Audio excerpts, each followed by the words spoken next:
아우 너무 많이 했어. 네. 괜찮아. 금방 드라이해줘.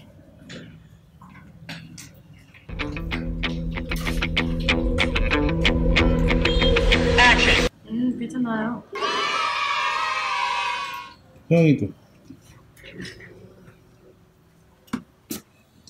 얼굴 안 나오게 할게. 페이스 하이딩 할게.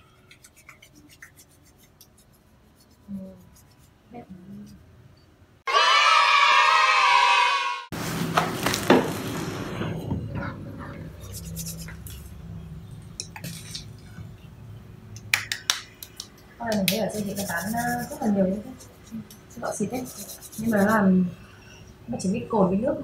After using very soft, right?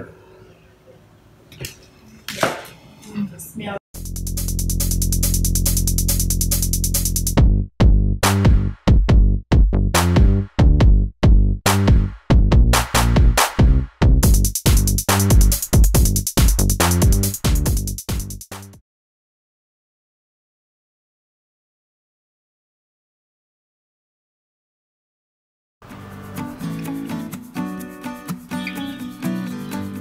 사장님 여러분 안녕하세요. 흥황월드의 흥황입니다. 오늘은 2월 25일 전 세계적으로 코로나 때문에 몸살을 앓고 있는 상황 속에서 베트남 비즈니스 상황도 굉장히 좋지 못한 상태입니다. 지난 영상에서 말씀드렸다시피 비즈니스 미팅을 꺼리는 부분도 있고 중국에서 공수되는 많은 자재들이 펑크가 나는 바람에 사실상 공장이 멈춰버린 고객사들도 종종 보고 있습니다. 또한 이번 사태의 중심지라고 할 수 있는 중국 우한 지역 그리고 그 근방 지역에서 들어오는 중국 수입 자재들을 어떻게 해서든 가지고 와서 그 랩핑을 벗기 전에 살균 처리, 랩핑을 벗긴 후에 박스 살균 처리를 통해서 어떻게든 공장을 돌리려고 애쓰는 그런 모습들도 움직임도 있는 상태고요. 흥황이도 움직임이 자유롭지 못해서 지난해 말에 세워두었던 목표를 이루기는 좀 어려울 것 같다라는 생각이 듭니다. 대신에 사회에 작은 도움이라도 되고자 손세정제를 만들어서 주변 아는 지인분들에게 좀 나눠드리고 있습니다. 시간이 많으니까 이런 일이라도 좀 해야 될 것 같고, 그리고 제가 화공예품 회사다 보니까 이런 비천한 제주나마 좀 도움을 나눴으면 하는 바람에서 하고 있는 거고요. 물론 흥황이네 회사는 의약품 허가가 없기 때문에 판매하고 있는 제품은 아닙니다. 그냥 아는 분들과 좋은 뜻으로 하는 봉사활동이라고 생각하시면 되겠고요. 저는 이것으로 뭐 돈을 번다거나 그럴 생각이 전혀 없기 때문에 좋은 뜻으로 하고 있는 작은 봉사활동이니까 너무 허물지 마시고요. 물론 제가 만든 이 제품은 무상 제품이지만 예전에 과거에 모 화장품 회사하고 OEM 일을 하면서 얻은 노하우를 기반으로 하기 있기 때문에 인체에도 무해하고 성능도 괜찮은 그런 제품이에요. 제가 왜 이렇게 주저리 이야기를 하냐면요, 얼마 전에 베트남에서 코로나 바이러스 때문에 이슈가 한참 됐을 때 무상으로 마스크를 나눠주시던 분이 있어요. 개인적인 생각으로는 굉장히 좀 봉사활동을 잘 하시는, 좀 만나본 적은 없지만 그런 생각을 하고 그런 실천을 하시는 그런 부분이 굉장히 멋있다고 생각을 했는데, 어디서 틀어졌는지는 모르겠지만 그분이 문매를 맞고 평판도 안 좋아지고 좀 그렇게 된 사건이 있어요. 아마도 제가 추측하기로는 그분이 이제 단톡방에서 과한 광고라든지 뭐 이런 걸 통해서 여러 사람의 심기를 좀 건드린 그런 부분이 있었던 것 같습니다. 그래서 저는 그걸 보고 봉사는 좀 하되 너무 일 크게 벌리지는 말고 그냥 주변에 아는 분들과 좀 정을 나누는 의미에서 그렇게 하자, 이 정도만 생각하고 있어서 뭐 이렇게 대놓고 광고를 해가면서 무료로 뭐 손세정제 드립니다 뭐 이렇게 하고 있지는 않아요. 물론 이걸로 돈을 벌려고 하는 생각도 없고요.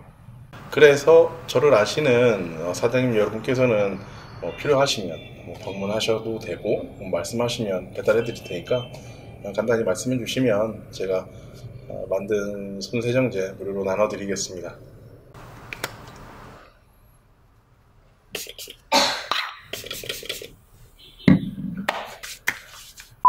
오늘은 무슨 이야기를 하려고 하냐면요, 깜냥이 안 되는 사람을 전면에 세워놔서 안보, 경제, 외교, 부동산, 패미, 이젠 위기 대처 능력까지 작살난 한국에 대해서 이야기를 하려고 합니다.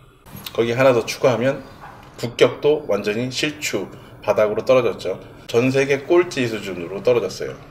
한국이 위기 대처 능력을 상실하고 코로나 확진자가 큰 추세로 늘어나고 있는 상황이고, 앞으로도 계속 늘어날 것으로 예상이 되고, 위기 대처 능력과 안전성을 상실한 것도 큰 문제이지만 또 다른 큰 문제가 있습니다. 뭐 쉽게 얘기하면 국가적 개망신이라는 거죠. 이번 사건으로 이제 코리아의 이름은 국제적 병신이 되어버렸습니다. 이미 베트남뿐만 아니라 전 세계적으로 바보 같은 코리아에 대해서 경계하면서 손가락질하고 있는 상황이죠. 한국의 국격이 엄청나게 떨어져 버린 거, 바닥 수준까지 떨어져 버렸다고 생각합니다. 이건 뭐 변명할 여지가 없는 사실이죠. 한국인들 평소에 베트남 사람들 깔보고 무시하는 경향이 있었는데 지금은 역으로 그들에게 손가락질 받고 있는 실정입니다. 특히 베트남에서 목과 어깨에 힘 좀 주고 다니면서 베트남 사람들을 은연중에 눈아래로 바라보고 있던 대한민국 사람들에게 이제는 베트남 사람들이 어디가 선진국인가, 무엇이 기초인가에 대해서 따지기 시작했습니다. 과연 베트남보다 한국이 선진국일까요?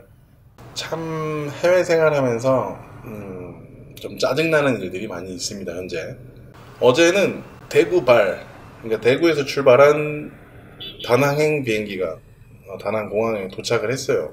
그 비행기에는 한국인이 한 20여 명, 그리고 베트남 사람이 한 40여 명 정도 탑승하고 있는 한 80명 정도의 소형 여객기였습니다. 베트남 보건당국에서는 당연히 탑승원 전원에 대한 보건 검사를 실시하겠다고 이야기를 했고, 한국 사람들은 이에 거세게 저항하고 반발했다고 하네요. 그리고 이제 검사를 거부한 사람들에게 일단 격리 조치를 지시했는데, 호텔을 무조건 4성급 이상 안전한 지역에 좀 화려하게 묵을 수 있게 이렇게 요청을 했다고 합니다. 그리고 일체 비용을 베트남에서 지불할 것을 요구했다고 하네요. 그런데 문제는 물론 격리 조치에 대한 인권 보장에 대한 요구는 할 수 있는 건데, 그 과정에서 몸싸움이 우려될 정도로 격하게 저항하고 반발한 그 심리가 조금 좀 문제가 됐던 것 같습니다.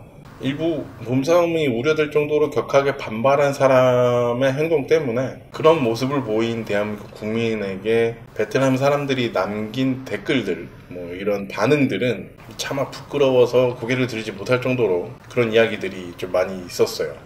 그야말로 과간이 아닐 수 없습니다.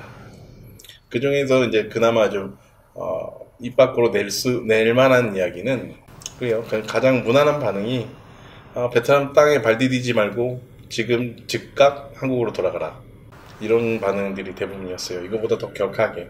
근데 우리는 생각을 해봐야 될 것 같아요. 중국 우한에서 출발한 비행기가 인천공항에 내렸습니다.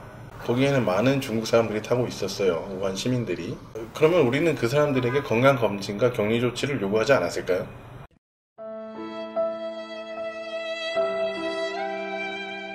지금 많은 분들이 잘못 생각하고 있는 부분들이, 한국은 아직도 뭐 안전하다라고 생각하는 것 같아요. 근데 지금 전 세계적인 시각에서 바라봤을 때 한국이 지금 코로나에 한해서는 가장 위험한 지역입니다. 그리고 이 사건이 있고 바로 직후에, 그러니까 어제 저녁이 좀 되기 전 오후에 베트남에는 이제 또 속보가 하나 올라와요. 한인이 많이 살고 있는 아파트, 이제 라는 아파트에서 코로나 환자로 의심되는 사람이 발열과 고통으로 병원에 소송되어서 검사를 받고 있는 중입니다. 그분은 그저께 베트남에 오셨고, 그 다음날 이제 발열과, 쉽게 얘기하면 코로나 증상이 나타나서 지금 병원으로 소송이 됐는데, 그 아파트의 위치는 이제 베트남 하노이 쪽을 좀 아시는 분들은 다 아는 경남 아파트 바로 옆입니다. 한인촌의 중심지라고 볼 수 있어요.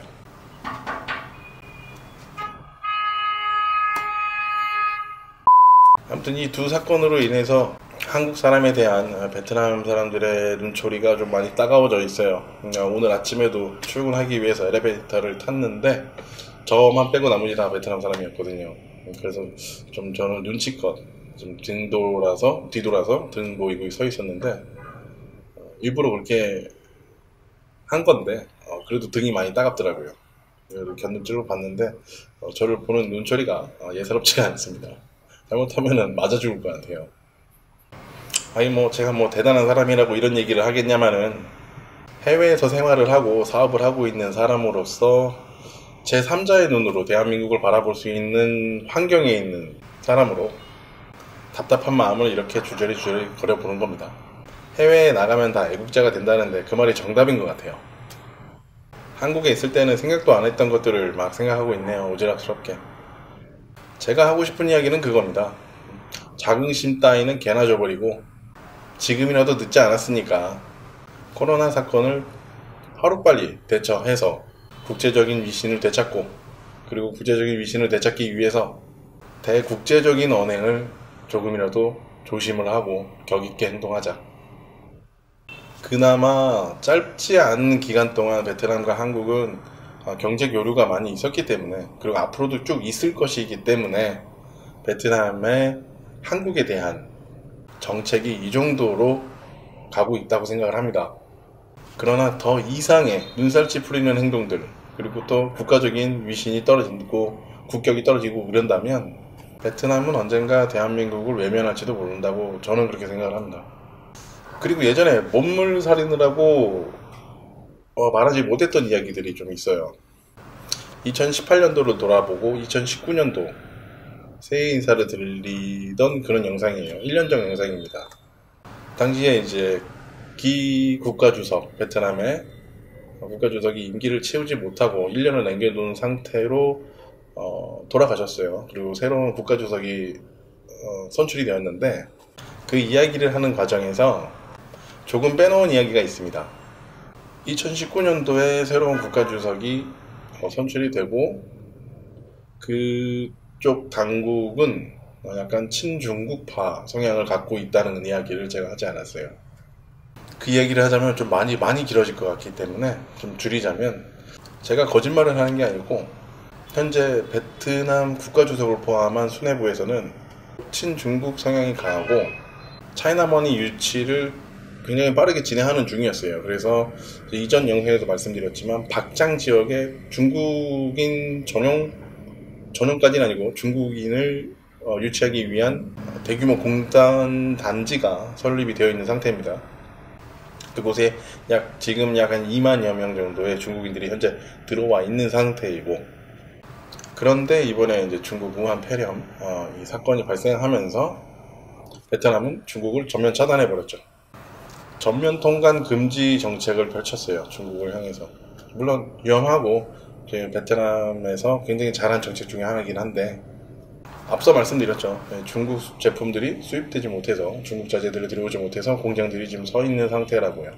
그래서 제가 말씀드린 것처럼 그나마 경제 교류가 굉장히 깊게 관련되어 있는 대한민국에 대해서는 베트남 정부가 그래도 호의적으로 정책을 하고 있다. 좀 그렇게 보이고 있습니다. 이제 제가 보기에는 중국보다 더 위험해 보이는 대한민국. 베트남 정부는 어떻게 대응할 것이라고 생각하십니까?